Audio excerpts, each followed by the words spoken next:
जय श्री कृष्णा। राधे राधे।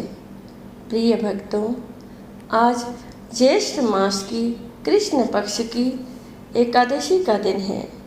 इस एकादशी को अपरा एकादशी या अचला एकादशी के नाम से भी जाना जाता है। भगवान श्री कृष्ण कहते हैं, मनुष्य को पापों से डरते हुए इस व्रत को अवश्य करना चाहिए। अपरा एकादशी का व्रत तथा भगवान का पूजन करने से मनुष्य सब पापों से छूटकर विष्णु लोक को जाता है। सभी प्रेम से कहिए, श्री लक्ष्मी नारायण भगवान की जय, तुलसी सालिग्राम की जय, श्री राधा कृष्ण भगवान की जय। इस कथा को बड़ी ही श्रद्धा और प्रसन्न चित्त मन से पूरा अवश्य सुनना, तभी आपको संपूर्ण फल की प्राप्ति होगी। युधिष्ठिर कहने लगे कि हे भगवान, ज्येष्ठ कृष्ण एकादशी का क्या नाम है तथा उसका महात्म्य क्या है, सो कृपा कर कहिए। भगवान श्री कृष्ण कहने लगे कि हे राजन, यह एकादशी अचला तथा अपरा दो नामों से जानी जाती है। पुराणों के अनुसार ज्येष्ठ कृष्ण पक्ष की एकादशी अपरा एकादशी है, क्योंकि यह अपार धन देने वाली है। जो मनुष्य इस व्रत को करते हैं वे संसार में प्रसिद्ध हो जाते हैं। इस दिन भगवान त्रिविक्रम की पूजा की जाती है। अपरा एकादशी के व्रत के प्रभाव से ब्रह्म हत्या, भूत योनि, दूसरे की निंदा आदि के सब पाप दूर हो जाते हैं। इस व्रत के करने से पर स्त्री गमन, झूठी गवाही देना, झूठ बोलना, झूठे शास्त्र पढ़ना या बनाना, झूठा ज्योतिषी बनना तथा झूठा वैद्य बनना आदि सब पाप नष्ट हो जाते हैं। जो क्षत्रिय युद्ध से भाग जाए वे नरकगामी होते हैं, परंतु अपरा एकादशी का व्रत करने से वे भी स्वर्ग को प्राप्त होते हैं। जो शिष्य गुरु से शिक्षा ग्रहण करते हैं फिर उनकी निंदा करते हैं वे अवश्य नरक में पड़ते हैं, मगर अपरा एकादशी का व्रत करने से वे भी इस पाप को मुक्त हो जाते हैं। वे भी इस पाप से मुक्त हो जाते हैं। जो फल तीनों पुष्कर में कार्तिक पूर्णिमा को स्नान करने से या गंगा घाट या गंगा तट पर पितरों को पिंडदान करने से प्राप्त होता है, वही अपरा एकादशी का व्रत करने से प्राप्त होता है। मकर के सूर्य में प्रयागराज के स्नान से, शिवरात्रि का व्रत करने से, सिंह राशि के बृहस्पति में गोमती नदी के स्नान से, कुंभ में केदारनाथ के दर्शन या बद्रीनाथ के दर्शन, सूर्य ग्रहण में कुरुक्षेत्र के स्नान से, स्वर्णदान करने से अथवा अर्धप्रसूता गौदान से जो फल मिलता है वही फल अपरा एकादशी के व्रत से मिलता है। यह व्रत पाप रूपी वृक्ष को काटने के लिए कुल्हाड़ी है। पाप रूपी ईंधन को जलाने के लिए अग्नि, पाप रूपी अंधकार को मिटाने के लिए सूर्य के समान, मृगों को मारने के लिए सिंह के समान है। अतः मनुष्य को पापों से डरते हुए इस व्रत को अवश्य करना चाहिए। अपरा एकादशी का व्रत तथा भगवान का पूजन करने से मनुष्य सब पापों से छूटकर विष्णु लोक को जाता है। इसकी प्रचलित कथा के अनुसार प्राचीन काल में महिध्वज नामक एक धर्मात्मा राजा था। उसका छोटा भाई वज्रध्वज बड़ा ही क्रूर, अधर्मी तथा अन्यायी था। वह अपने बड़े भाई से द्वेष रखता था। उस पापी ने एक दिन रात्रि में अपने बड़े भाई की हत्या करके उसकी देह को एक जंगली पीपल के नीचे गाड़ दिया। इस अकाल मृत्यु से राजा प्रेतात्मा के रूप में उसी पीपल पर रहने लगा और अनेक उत्पात करने लगा। एक दिन अचानक धौम्य नामक ऋषि उधर से गुजरे। उन्होंने प्रेत को देखा और तपोबल से उसके अतीत को जान लिया। अपने तपोबल से प्रेत उत्पात का कारण समझा। ऋषि ने प्रसन्न होकर उस प्रेत को पीपल के पेड़ से उतारा तथा परलोक विद्या का उपदेश दिया। दयालु ऋषि ने राजा की प्रेत योनि से मुक्ति के लिए स्वयं ही अपरा एकादशी का व्रत किया और उसे अगति से छुड़ाने को उसका पुण्य प्रेत को अर्पित कर दिया। इस पुण्य के प्रभाव से राजा की प्रेत योनि से मुक्ति हो गई। वह ऋषि को धन्यवाद देता हुआ दिव्य देह धारण कर पुष्पक विमान में बैठकर स्वर्ग को चला गया। हे राजन, यह अपरा एकादशी की कथा मैंने लोकहित के लिए कही है। इसे पढ़ने अथवा सुनने से मनुष्य सब पापों से छूट जाता है। बोलो श्री कृष्ण भगवान की जय। कहा जाता है कि एकादशी व्रत में ग्यारस माता की कथा भी अवश्य सुननी चाहिए। तो सभी प्रेम से कहिए ग्यारस माता की जय। ग्यारस माता की कथा। एक बार एक राज्य में एक राजा रहा करता था। राजा बहुत ही बुद्धिमान और बलशाली था। राजा सदैव अपनी प्रजा का बहुत अच्छे से ध्यान रखता था। प्रजा भी अपने राजा को बहुत पसंद करती थी। राजा की 2 बेटियां थी। राजा अपनी दोनों बेटियों से बहुत प्रेम करता था।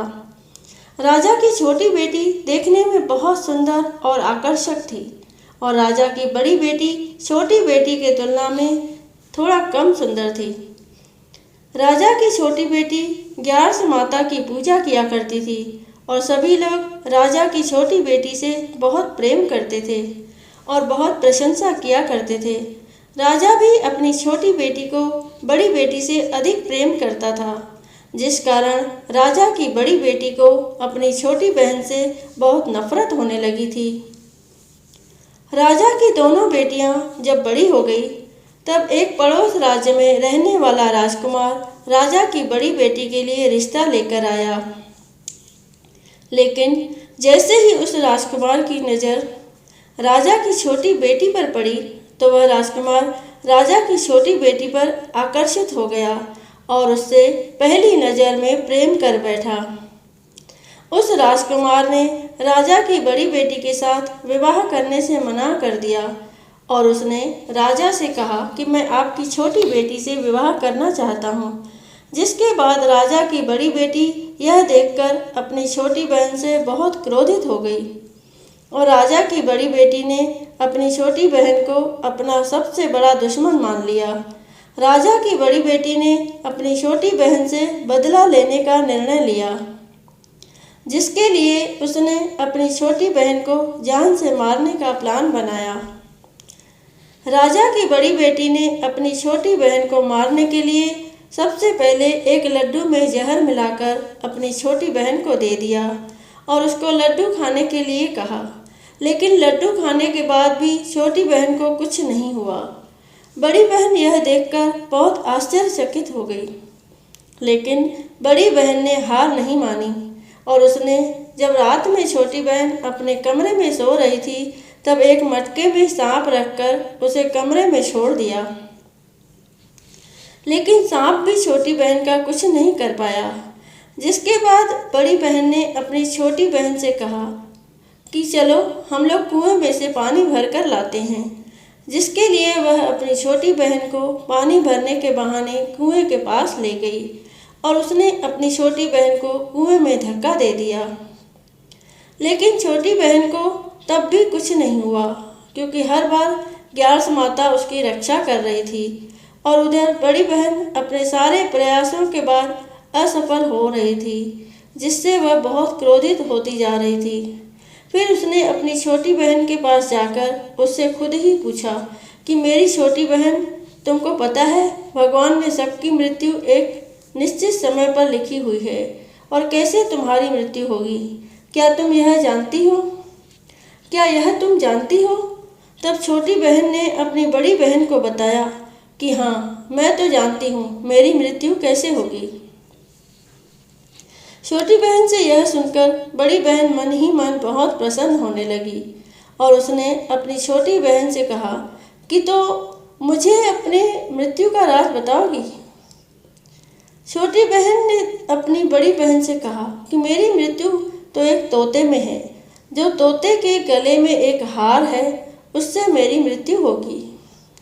जब तक कोई भी व्यक्ति तोते को मारकर वह हार अपने गले में पहनेगा तो मैं मूर्छित हो जाऊंगी, और जैसे ही उस हार को अपने गले से उतारेगा तो मैं वापस से जीवित हो जाऊंगी।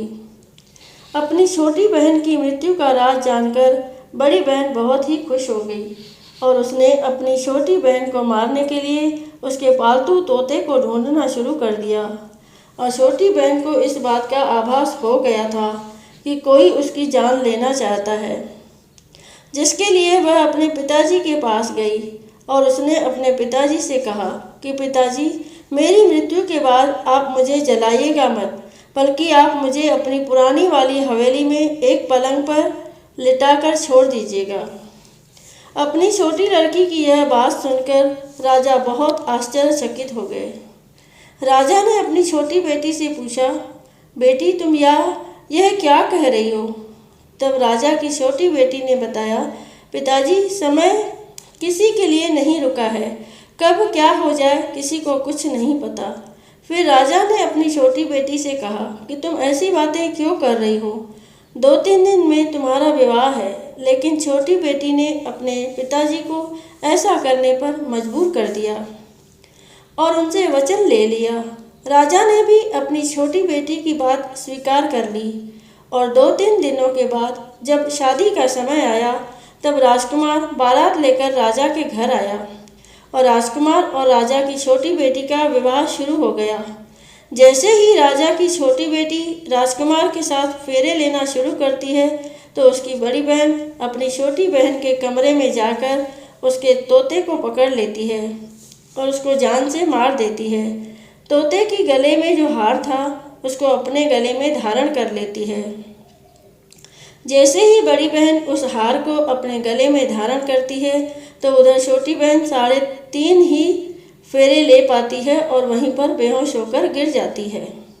जिसके बाद राजा ने बड़े बड़े दर्द हकीमों को बुलवाया और अपनी छोटी बेटी का इलाज करने के लिए कहा। राजा की बात सुनकर वैद्य ने छोटी बेटी को जब चेक किया तो राजा को बताया कि आपकी छोटी बेटी न तो जीवित है और ना ही मरी हुई है। यह मैं ऐसा पहली बार देख रहा हूँ। राजा ने वैद्य और हकीम को यह बात बाहर बताने से मना कर दिया और उनको कहा कि अगर तुमने यह बात किसी को बाहर बताई तो हम तुम्हें फांसी दे देंगे। राजा ने अपनी छोटी बेटी को पुराने महल में जाकर एक पलंग में लेटा दिया और वहां पर कुछ सैनिक को तैनात कर दिया। वापस अपने महल पर आ गया। राजा की बड़ी बेटी अपने पिताजी के पास आई और कहने लगी कि पिताजी, अगर ये शादी संपन्न नहीं हुई तो आपकी इज्जत का क्या होगा? आप कहें तो मैं आपकी इज्जत बचाने के लिए राजकुमार से शादी करने के लिए तैयार हूँ। जिसके बाद राजा ने अपनी बड़ी बेटी की बात मान ली और राजा ने बड़ी बेटी को छोटी बेटी के कपड़े पहनाकर मंडप में भेज दिया। लेकिन राजकुमार यह जान गया कि यह राजा की छोटी बेटी नहीं है, बल्कि यह राजा की बड़ी बेटी है। लेकिन जब राजकुमार ने शादी करने से मना किया तो सभी लोगों ने राजकुमार को विवश करके राजा की बड़ी बेटी से बचे हुए फेरों को संपन्न करा दिया और विवाह करवा दिया। जिसके बाद राजकुमार राजा की बड़ी बेटी को अपने महल ले गया। राजकुमार राजा की बड़ी बेटी से ना तो बात करता था, न ही उसको पसंद करता था और ना ही उसके आसपास भटकता था। और राजकुमार ने यह फैसला लिया कि वह अपनी प्रेमिका को ढूंढ कर रहेगा और यह जानकर रहेगा कि उसके साथ हुआ क्या है। एक दिन राजकुमार अपने घोड़े पर सवार होकर राजा के पुराने महल के पास पहुंच गया, जहां पर उसने कुछ सैनिकों को देखा। महल के पास पहुंचकर राजकुमार ने जब महल को ध्यान से देखा तो वह समझ गया कि यह तो हमारे ससुर जी का महल है। तब राजकुमार ने सैनिकों से पूछा, तुम लोग यहाँ क्या कर रहे हो और इस महल के अंदर उस पलंग में कौन लेटा है? जिसके बाद सैनिकों ने बताया कि यहाँ पर राजा की छोटी बेटी लेटी है। यह सुनकर राजकुमार बहुत प्रसन्न हो गया। वह तुरंत अपनी प्रेमिका के पास पहुँच गया और उसकी सेवा करने लगा। जैसे ही रात हुई तो राजा की छोटी बेटी उठकर खड़ी हो गई। राजकुमार यह देखकर बहुत खुश हो गया और उसने अपनी प्रेमिका से पूछा कि तुम यहाँ क्या कर रही हो? तुम मेरे साथ मेरे घर चलो। राजा की छोटी बेटी ने राजकुमार को सारी बातें बता दी कि मेरी जान एक तोते में बसी थी और मैंने यह बात सिर्फ अपनी बड़ी बहन को बताया था और मुझे पता है उसने ही मुझे मारने का प्रयास किया है। उसके पास एक हार है जिसको वह सुबह पहन लेती है और रात को उतार देती है। जब वह हार को पहने पहने रहती है तब तक मैं मूर्छित रहती हूँ और जैसे ही वह हार को उतार देती है तो मैं जीवित हो जाती हूँ और जब तक मेरी बड़ी बहन के पास वह हार है तब तक मैं ऐसे ही जीवित और मूर्छित होती रहूँगी। अगर मेरी बड़ी बहन के पास जो हार है वह मेरे हाथ में लग जाए तो मैं हमेशा के लिए जीवित हो जाऊँगी। राजकुमार ने यह बात सुनकर राजा की छोटी बेटी के पास रहने का निर्णय ले लिया और उसने अपने बचे हुए 7 फेरे उस पलंग में लेटी राजा की छोटी बेटी के साथ ले लिए और अपना विवाह पूर्ण कर लिया और वहीं पर ही रहने लगा। देखते ही देखते कुछ समय में राजा की बेटी राजकुमार की पत्नी पेट से हो गई। एक दिन राजकुमार को किसी काम से बाहर जाना पड़ा। तब छोटी बहन के पेट में बहुत तेज दर्द होने लगा, जिसके बाद उसने ग्यारस माता का आह्वान किया। जिसके बाद वहाँ पर ग्यारस माता प्रकट हुई और उन्होंने अपने भक्तों के दर्द को दूर किया और एक पुत्र की प्राप्ति करवाई। और वहीं पर अचानक से राजकुमार भी आ गया। राजकुमार ने ग्यारस माता को देखा तो वह आश्चर्यचकित हो गया और उसने तुरंत माता को प्रणाम किया और ग्यारस माता ने राजकुमार से कहा कि जब तुम्हारा बेटा 5 वर्ष का हो जाए तो तुम अपनी पत्नी का हार आकर इसके गले में डाल देना। और देखते ही देखते राजकुमार और राजा की छोटी बेटी का पुत्र 5 वर्ष का हो जाता है। तो राजकुमार अपने बेटे से कहता है कि बेटा मैं कुछ काम से बाहर जा रहा हूँ, तुम अपनी माता का ध्यान रखना, और वहाँ से चला जाता है। राजा को बाहर निकलता देख बड़ी बहन के सैनिक देख लेते हैं और बड़ी बहन को जाकर सारी बातें बता देते हैं। जिसके बाद बड़ी बहन अपनी छोटी बहन के पुत्र को वहाँ से उठवा लेती है और उसको मरवा देती है। छोटी बेटी के पुत्र के 2 टुकड़े करवा देती है। पहला टुकड़ा चक्की के पास छुपा देती है और दूसरा टुकड़ा अपनी पलंग के नीचे रख लेती है। अब ग्यारस माता भिखारी का रूप लेकर आती है। एक भिखारी का रूप रखकर बड़ी बहन के पास चली जाती है, जिसके बाद वहाँ पर भिक्षा मांगने लगती है। बड़ी बहन अपने नौकरों से कहती है कि जाकर भिक्षा दे दो, लेकिन जैसे ही नौकर ग्यारस माता को भिक्षा देने के लिए आते हैं तो माता उन्हें मना कर देती है और कहती है कि मैं तुम्हारी महारानी से भिक्षा लूँगी।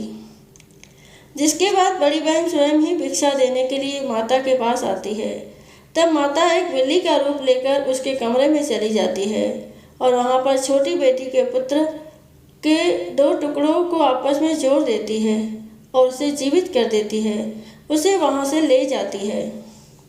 राजकुमार अपने बेटे को लेकर अपनी पत्नी के पास जाता है और उसे कहता है कि तुम इसका ध्यान रखना, अगर तुम इस बच्चे का अच्छे से ध्यान रखोगी तो मैं तुमसे बात करूँगा।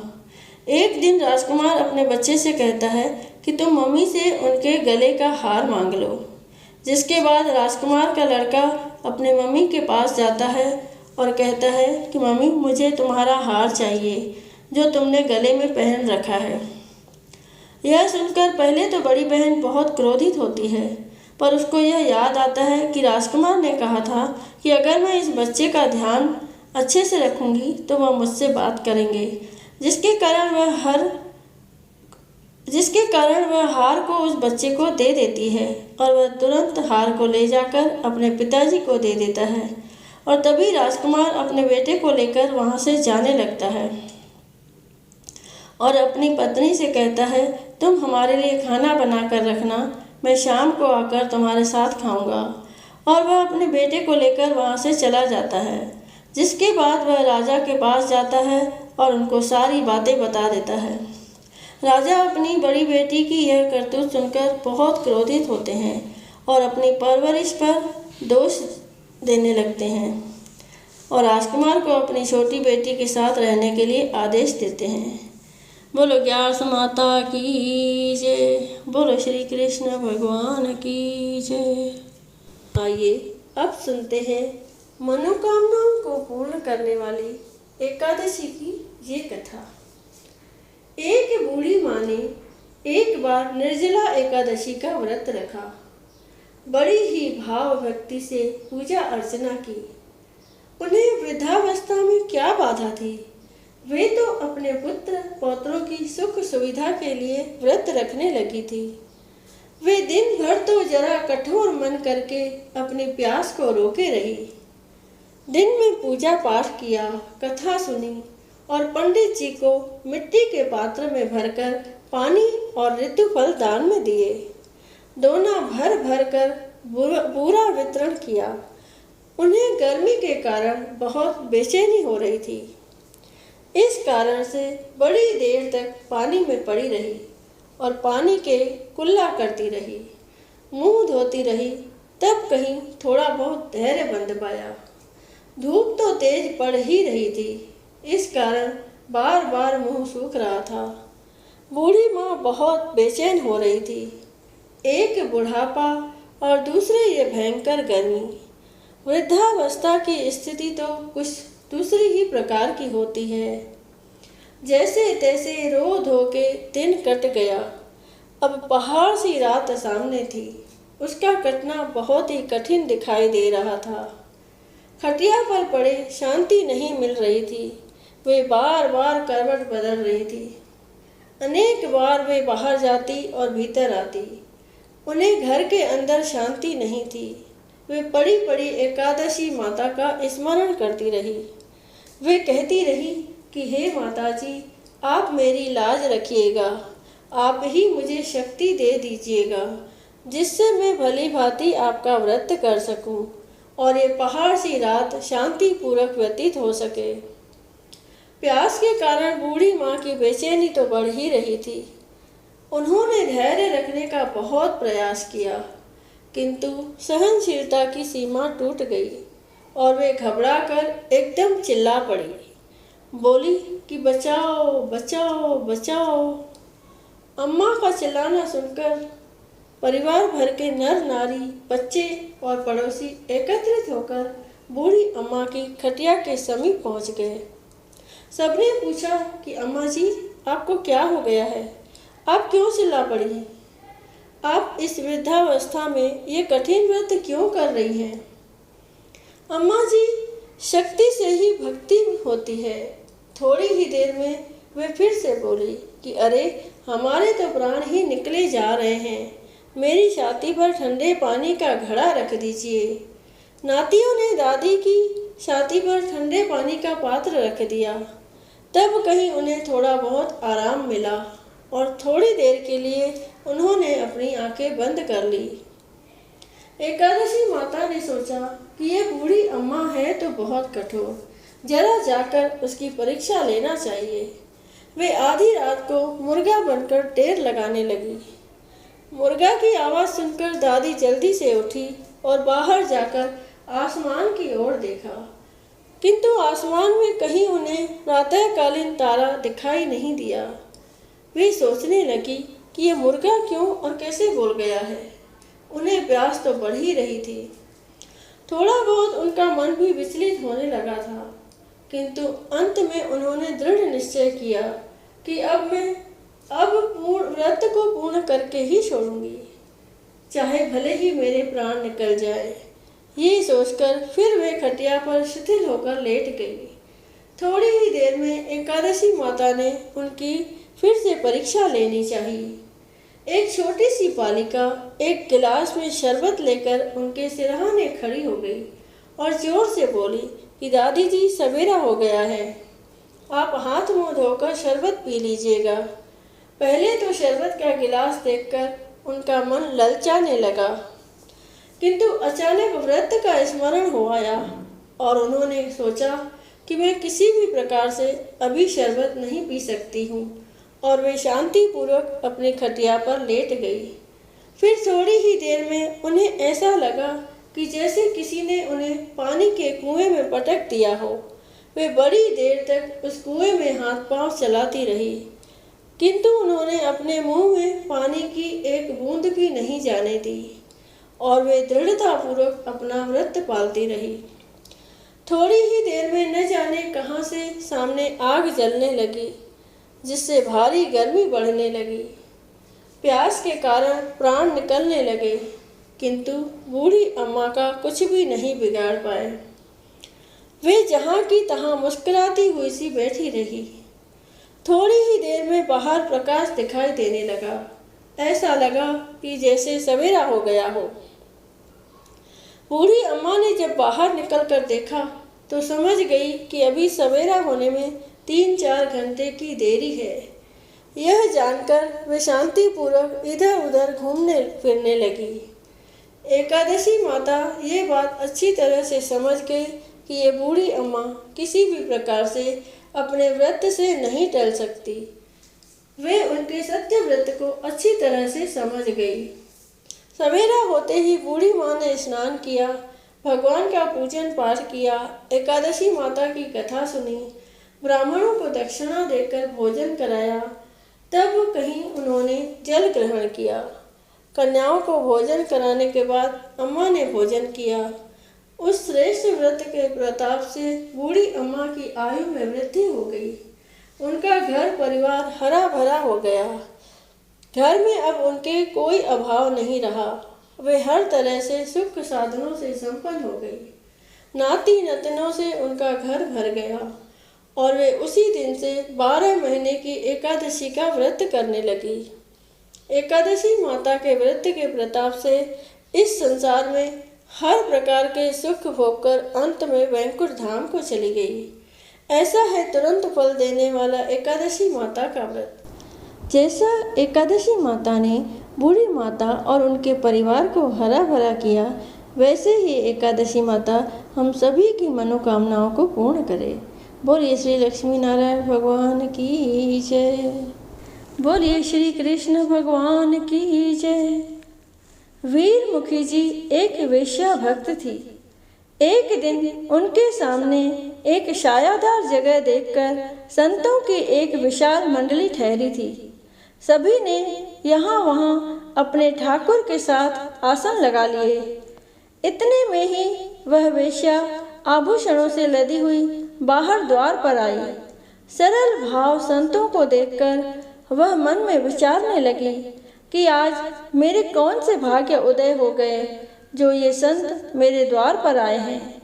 निश्चय ही इन्हें मेरे बारे में पता नहीं। इस प्रकार सोचते हुए वह घर में गई और एक थाल में मोहरे भर कर ले आई। उसे महंत जी के आगे रखकर बोली, प्रभु, इस धन से आप अपने भगवान को भोग लगाइए। ये कहते हुए प्रेमवश उनकी आंखों में आंसू आ गए। ये देख श्री महंत जी ने पूछा कि तुम कौन हो? ये सवाल सुनकर वह चुप हो गई। उसे चिंता में देखकर श्री महंत जी ने फिर कहा कि तुम बेझिझक अपने मन की बात कहो। तब वीरमुखी जी ये कहकर संत के चरणों में गिर पड़ी कि मैं वेश्या हूँ। फिर कुछ संभल कर प्रार्थना की कि प्रभु, धन से मेरा भंडार भरा हुआ है, आप कृपा कर इसे स्वीकार कीजिए। यदि आप मेरी जाति का विचार करके धन नहीं लेंगे तो मैं जीवित नहीं रह सकूंगी। तब श्री महंत जी ने कहा, इस धन को भगवान की सेवा में लगाने का बस यही उपाय है कि इस धन के द्वारा श्री रंगनाथ जी का मुकुट बनवाकर उन्हें अर्पण कर दो।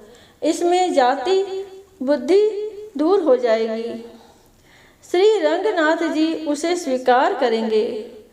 तब वैश्या बोली, भगवान, जिसके धन को ब्राह्मण छूते तक नहीं है, उसके द्वारा अर्पित मुकुट को श्री रंगनाथ जी कैसे स्वीकार करेंगे? तब महंत जी ने कहा, हम तुम्हें विश्वास दिलाते हैं कि वे अवश्य ही तुम्हारी सेवा स्वीकार करेंगे। इस कार्य के लिए हम तब तक यहीं रहेंगे, तुम मुकुट बनवाओ। इसके बाद वेश्या ने अपने धन से भगवान का सुंदर मुकुट बनवाया।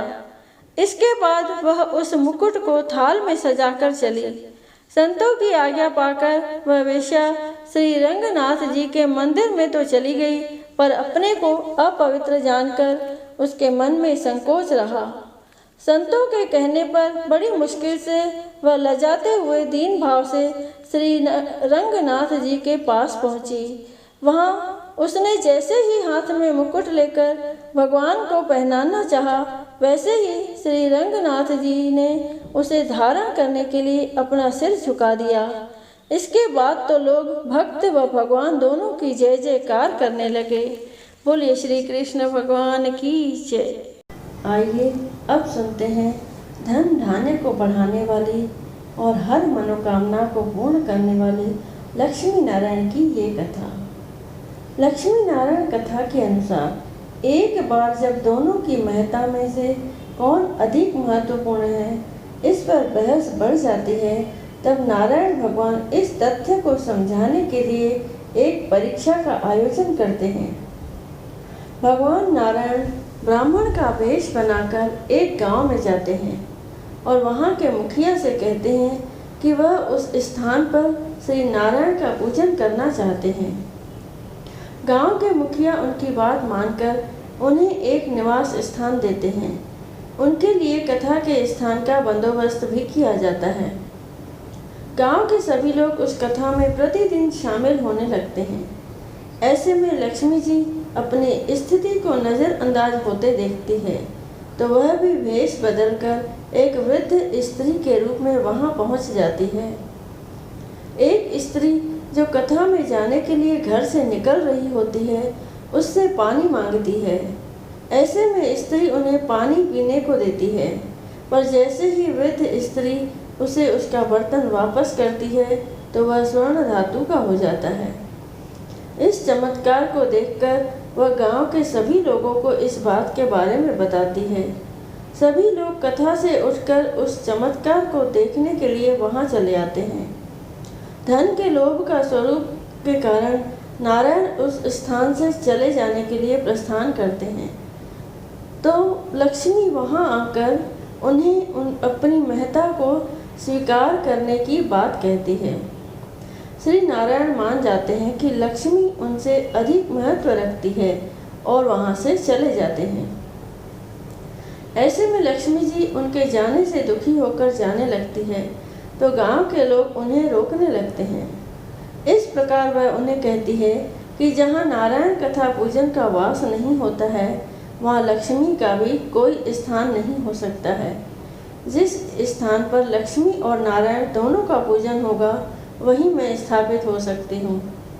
इस प्रकार लक्ष्मी जी नारायण जी के समक्ष इस बात को कहती है कि आपके बिना मैं कुछ नहीं और मेरे बिना आप, हम दोनों एक दूसरे का स्वरूप ही हैं।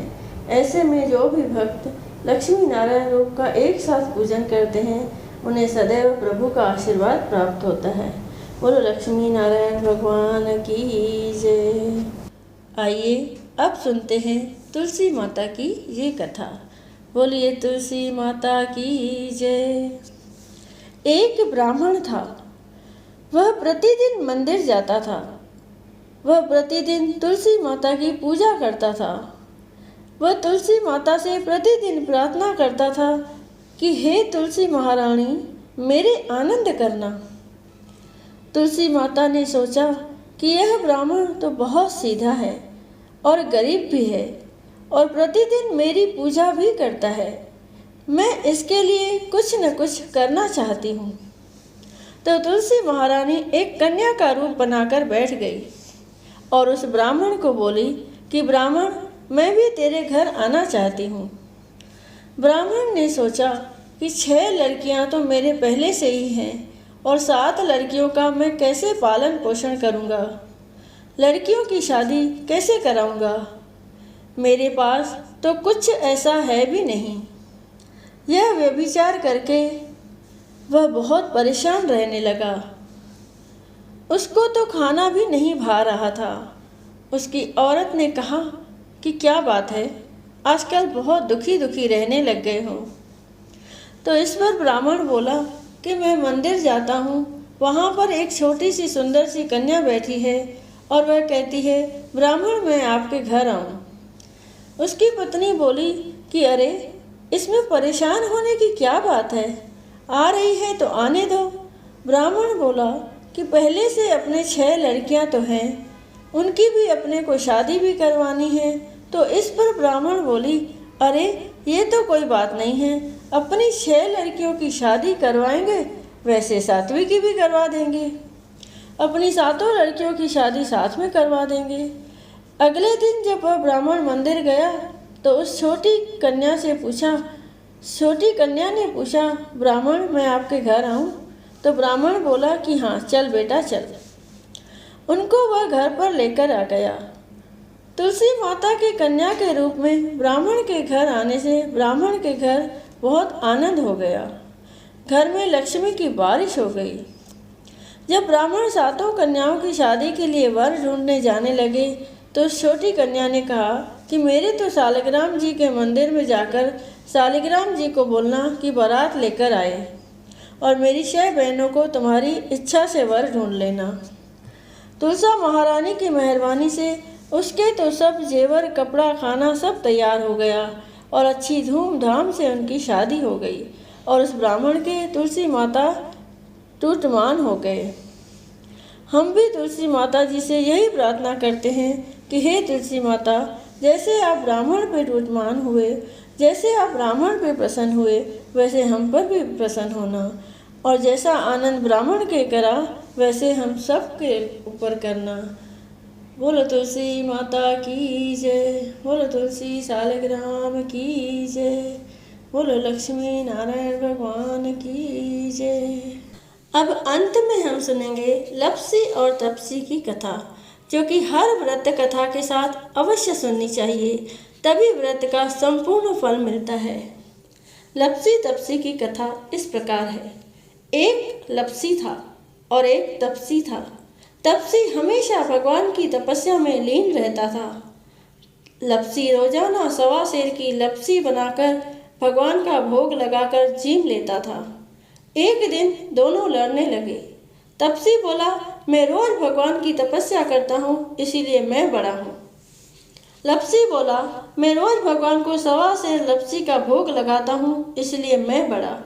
नारद जी वहाँ से गुजर रहे थे। दोनों को लड़ता देखकर उनसे पूछा कि तुम क्यों लड़ रहे हो? तपसी ने खुद को बड़ा होने का कारण बताया और लप्सी ने अपना कारण बताया। नारद जी बोले, तुम्हारा फैसला मैं कर दूंगा। दूसरे दिन लप्सी और तपसी नहाकर अपनी रोज की भक्ति करने आए तो नारद जी ने चुप कर 1.25 करोड़ की एक अंगूठी उन दोनों के आगे रख दी। तपसी की नज़र जब अंगूठी पर पड़ी तो उसने चुपचाप अंगूठी उठाकर अपने नीचे दबा ली। लप्सी की नज़र अंगूठी पर पड़ी लेकिन उसने ध्यान नहीं दिया। भगवान को भोग लगाकर लप्सी खाने लगा। नारद जी सामने आए तो दोनों ने पूछा कि कौन बड़ा? तो नारद जी ने तपसी से खड़ा होने को कहा। वो खड़ा हुआ तो उसके नीचे दबी अंगूठी दिखाई पड़ी। नारद जी ने तपसी से कहा, तपस्या करने के बाद भी तुम्हारी चोरी करने की आदत नहीं गई, इसीलिए लप्सी बड़ा है और तुम्हें तुम्हारी तपस्या का कोई फल भी नहीं मिलेगा।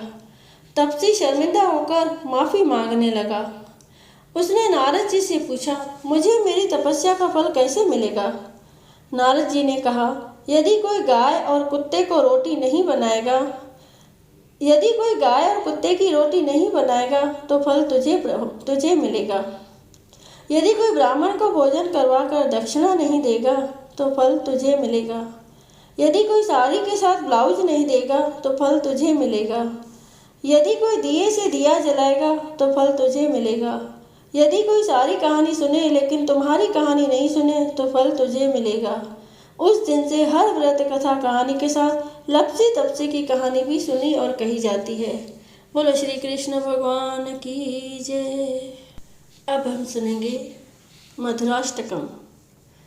अधरम मधुरम वदनम मधुरम नैनम मधुरम हसतं मधुरम हृदयं मधुरम कमलं मधुरम मधुराधिपतेरखिलं मधुरम वचनं मधुरं चरितं मधुरं वसनं मधुरं वलितं मधुरं चलितं मधुरं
जगदीश हरे, स्वामी जय जगदीश हरे।